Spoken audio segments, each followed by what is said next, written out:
What's happening? What's happening? It's your boy Trauma, and we back, man. Been gone for a minute, but we're gonna drop these videos like this constantly.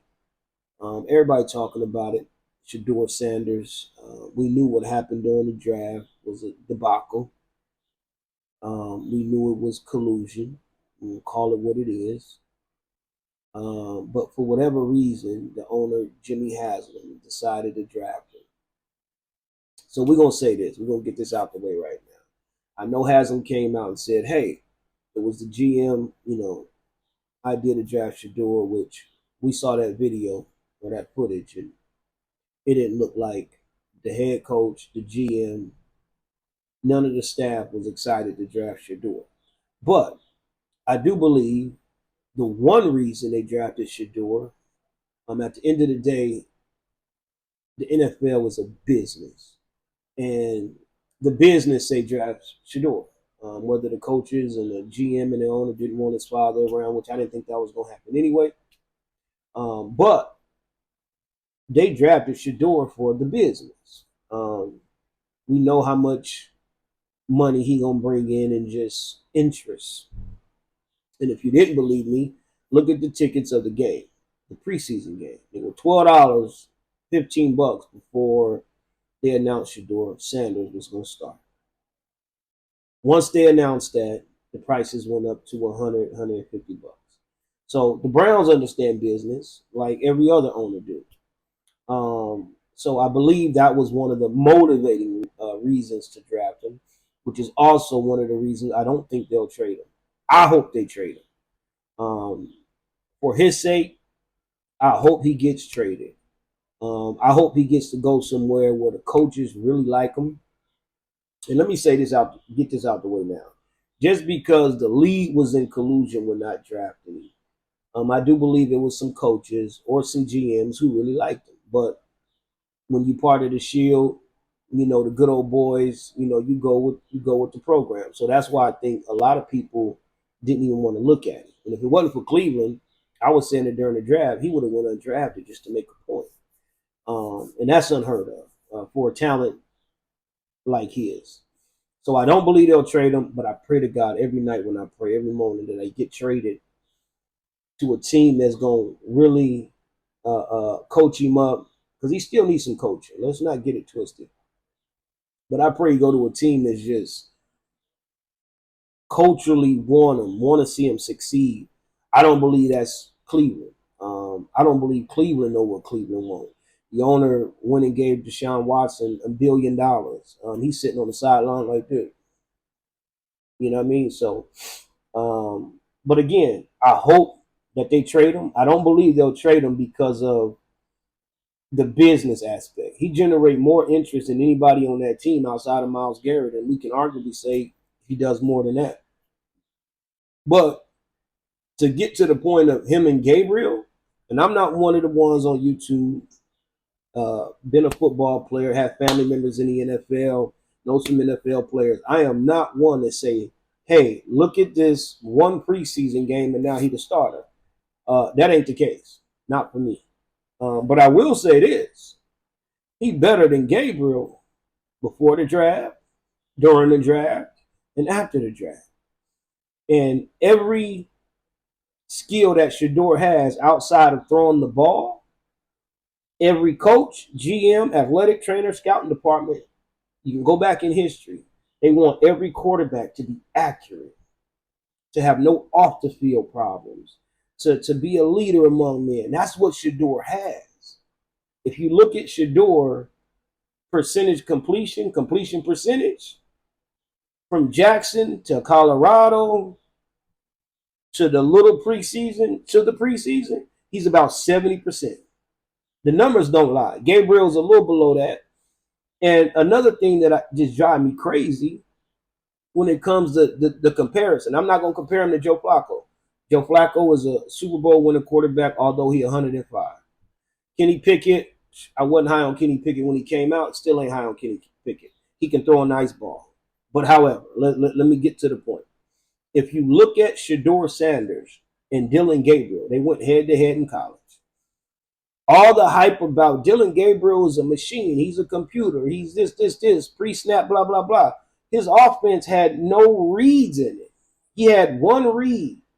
Most of the time, Dylan Gabriel offense was geared towards one player or another. It was hit here or hit here. That's what his offense was. Half of the field was taken away pre-snap during the play. So I don't want to even hear that. And again, this is Dylan Gabriel, SHEDEUR Sanders, that their offenses in college projected them to where they were going to go, because Dylan Gabriel offense had no NFL scheme in it. At least Colorado's did. They just had a bad line. And Pat Shurmur, to me, and this is just me, and this is why Prime got some more people in there with Pat Shurmur, he didn't do a good enough job. He's elephant. He's elephant in the room. He's old school. So, one, he didn't do enough under center, which your line kind of, it is what it is. We know they had a line problem. Some of the concepts just weren't NFL caliber. But again, the offensive line. But if I had to look at the two situations and say only college, and you can take Dylan Gabriel wherever he was at, and if you put SHEDEUR where Dylan Gabriel was at, SHEDEUR shines. If you put Dylan Gabriel in Colorado with SHEDEUR, Dylan Gabriel fails. I'm just saying, Oregon has one of the top recruiting class in the country every year. Every year. They got some of the fastest players in the country every year. So I'm looking at all of that. So you can't tell me that SHEDEUR is beneath Dylan Gabriel two rounds. It's just not happening. And so we get to the preseason or the training camp. SHEDEUR is out there. Go look at the numbers. 70%. This is who you are. You do not become more accurate typically if you're not accurate in college. You don't go from 60 to 70 in the NFL. SHEDEUR has been constantly 69, 72% completion, a base everywhere he's went. That translates to the NFL. Some things translate, some things don't. We saw Dylan Gabriel in college run around like crazy. The dude act like he got weights on his legs right now. And for me, I'm looking at Cleveland and said, wait a minute. You got the team in place. So you want to draft a quarterback that you feel can help you get there. But one, he's a lefty. So now the money you invest in left tackle, you need to invest in right tackle. But Joe Flacco is a right-handed quarterback. So that made no sense to me either. Like, just out the gate. That made no sense to me. To be a left-handed quarterback, you need to be having some your attributes, your sense, your athletic. You got to be Lamar Jackson is Patrick Mahomes and be a left-hander to be taken, you know what I mean, based off where your team is structured. So that told me then that, okay, they don't know what they're doing. And Cleveland has got a history of not knowing what they're doing. So we can debunk the offenses in college, the schemes in college. I don't want to hear that. SHEDEUR came from a more pro-style offense in college. He did more but less in college. And then we get to the training camp, and if the argument is SHEDEUR played well against the 2s and the 3s and the 4s, well, I'll tell you what. Dylan Gabriel has had more first-team reps than SHEDEUR, and they base defenses. In fact, it's not even base. People that don't know, let me explain it to you. You got a scripted a sheet of plays. You're going to run 20 and 20, whatever, 10 and 10. The offense is going to run plays geared to a certain defense. So it's supposed to work. It is scripted to work. And then when the defense want to try certain defenses out, they tell the offense, hey, we're going to run this defense, run this offense, so it can work. So if you at 4 for 15, 3 for 11, and this is training camp and it's geared to work, what make me think that when you get to the game, all of a sudden, it's going to snap? It don't. It just don't. And the world is seeing it. And I think Cleveland know, but again, sometimes coaches, and everybody's debunking it, coaches has been on the record, GMs, all the experts. When you draft a guy, you are entitled to that guy. You are rooting for that guy. You will play that guy until you just can't play him no more.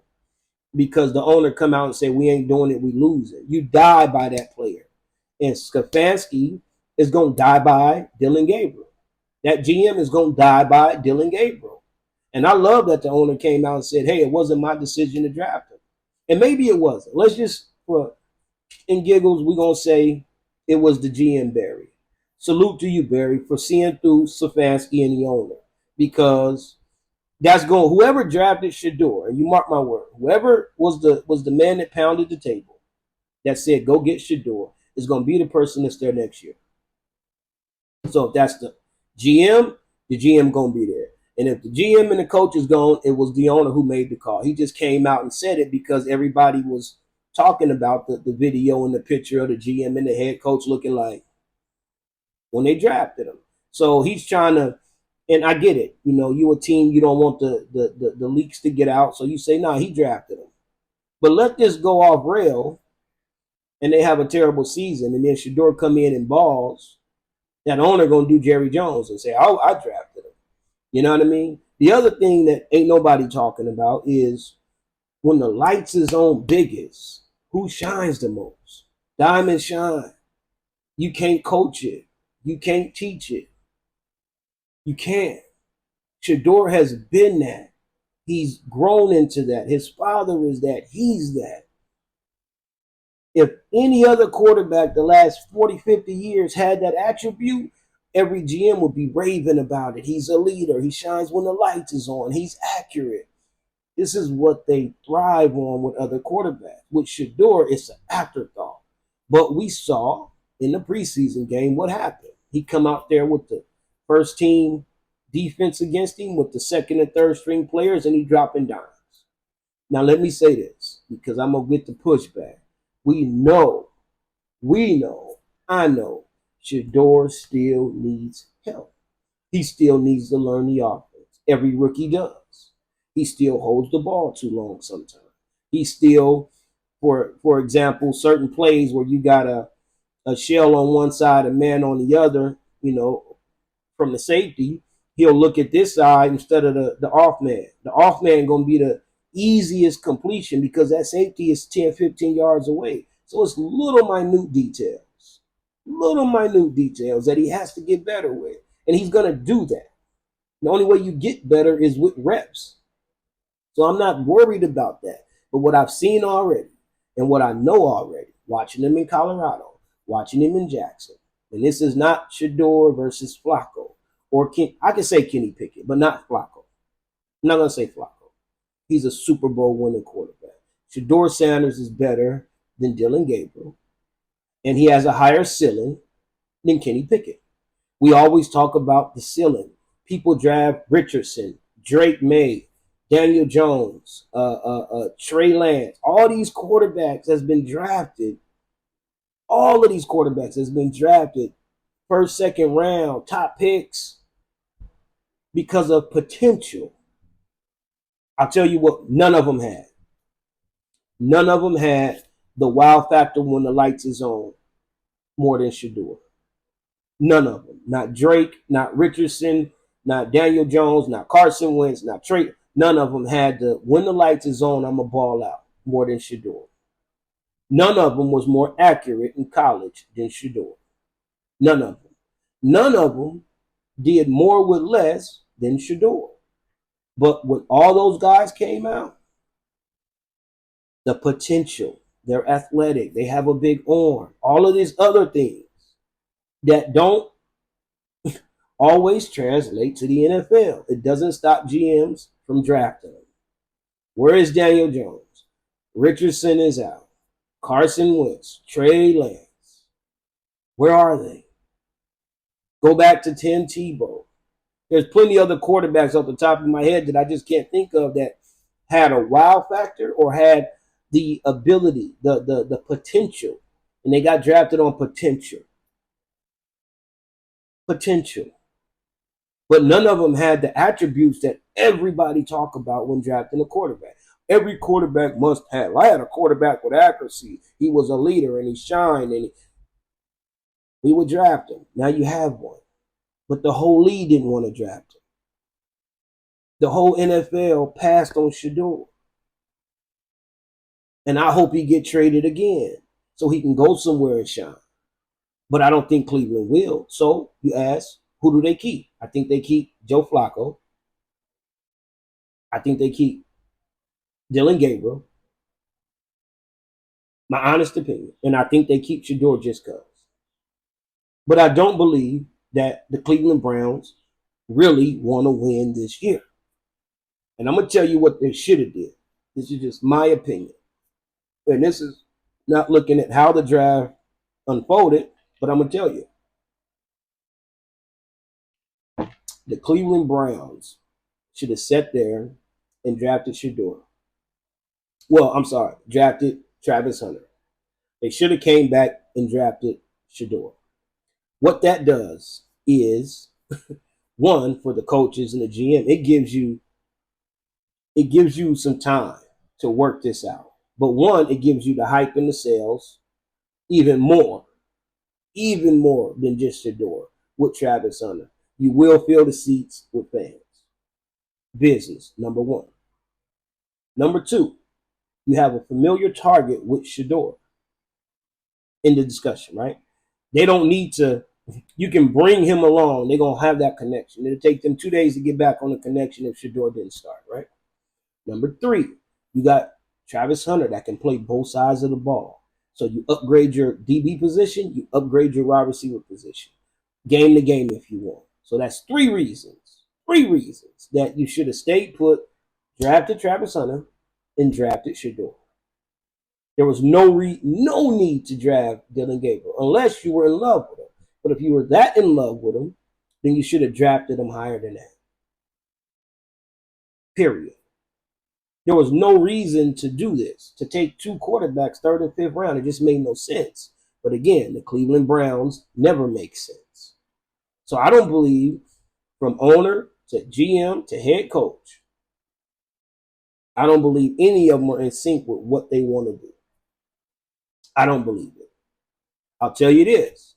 SHEDEUR's hurt now with oblique. Stefanski said he won't play Joe Flacco no matter what. Kenny Pickett hurt, although Kenny Pickett say, hey, I'm ready to go. So it looked like there's some inner shuffling of the guards of trying to, control the outcomes.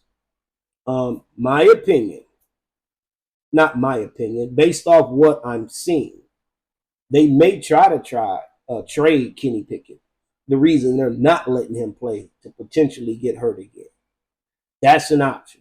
I could see that happening because he came out today or yesterday like, hey, I'm ready to go. I could see that playing out, okay? So don't be surprised if Kenny Pickett is traded. But the head coach also said, we're going to see who else is out there. So now let's go through this. They got Deshaun Watson. They got Joe Flacco. They got Kenny Pickett. They got Dylan Gabriel. They got SHEDEUR Sanders. And they got Snu Huntley. You going to go see if somebody else is out there? Y'all let me know y'all don't have y'all ducks in a row. Your quarterback room is all over the place. So this is why I say I hope SHEDEUR gets out of there because this is a bad position for him to be in to grow. And I hate to tell y'all, I'm going to be the first to tell you. Ain't nobody else saying it. Cleveland was one of the teams that Coach Prime signed Deion Sanders was talking about when he was saying where he going to let his son go or not go. When he was talking about those bad owners, those bad clubs, the clubs, my son ain't going there. Cleveland was one of those destinations. Now, he won't say that because of how the draft played out. But mark my word, Cleveland was one of those destinations that Prime did not want his son to go to. Because it has been proven over the years that Cleveland don't know what they're doing. SHEDEUR, the flamboyancy to this, to that, they drafted Johnny Manziel. What? It don't even make sense. You can't even like that's the that's the point that I make when I hear people say things where it's like you can't take that serious. You can't even make that statement.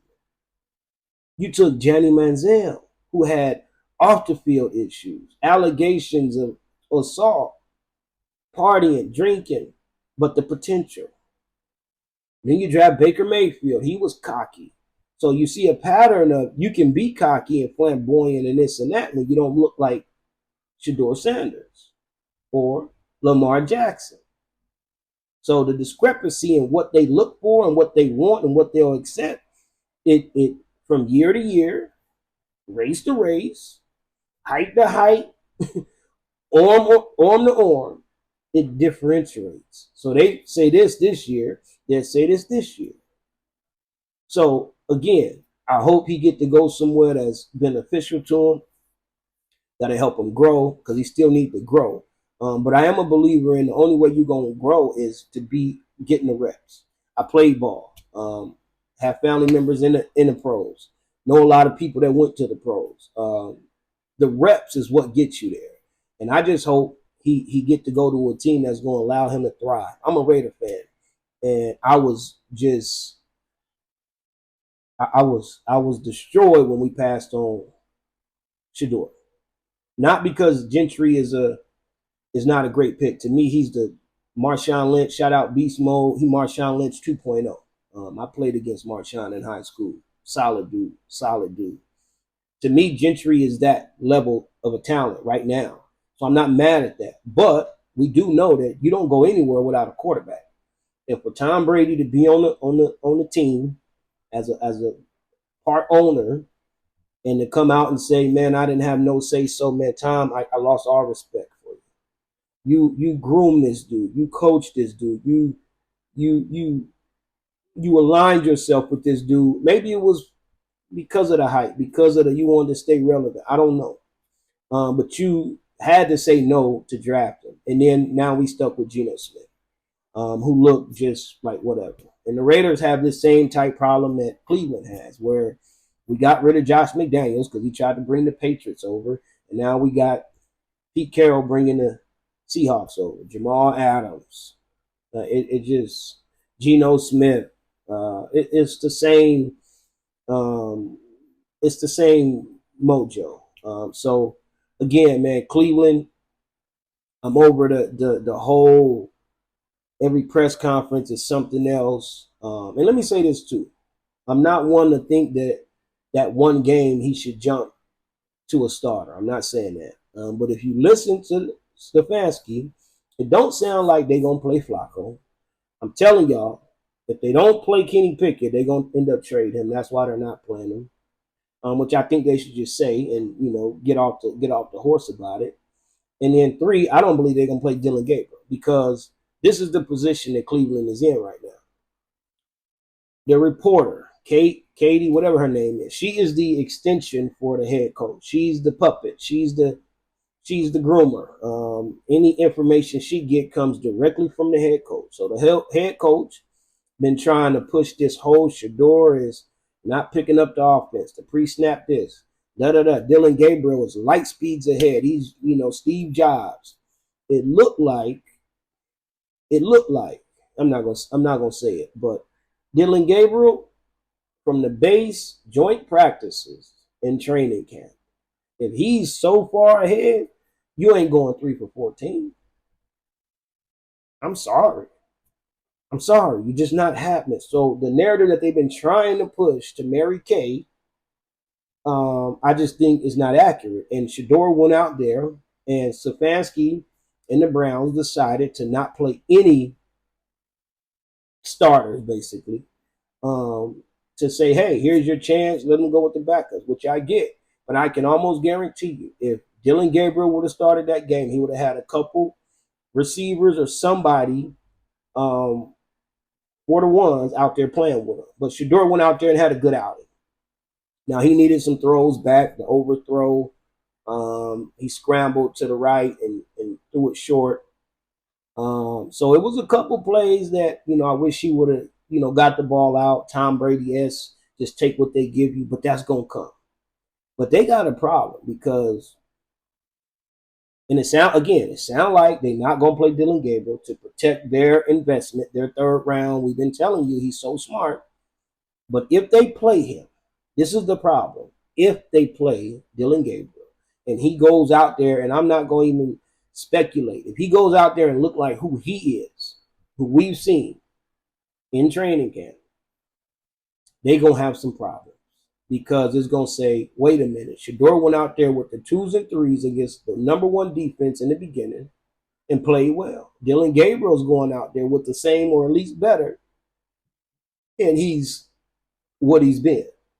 So I don't believe they're going to play Dillon Gabriel. Not because he won't be ready, not happening, but because, hey, we're going to protect it. And I believe, I'm going to just be a buck with you. I'm not going to say who, how. It was my understanding that it was Dillon Gabriel who went and said, hey, my hammy hurt. So I don't know if that was kind of a tap out. The moment was too big. I don't know. I'm not going to say that. I can't say it's not. But I know SHEDEUR rises when the lights is on. So if your 3rd round quarterback that you want to invest in is, your guy, you should be playing him. So now if you're going to keep saying everybody hurt, and Kenny Pickett just came out and said he ready to go, then that let me know y'all trying to protect him. And again, the coach came out and said, well, if Dillon Gabriel can get through the day, which talking about the practice where he went 1 for 5, then he'll play.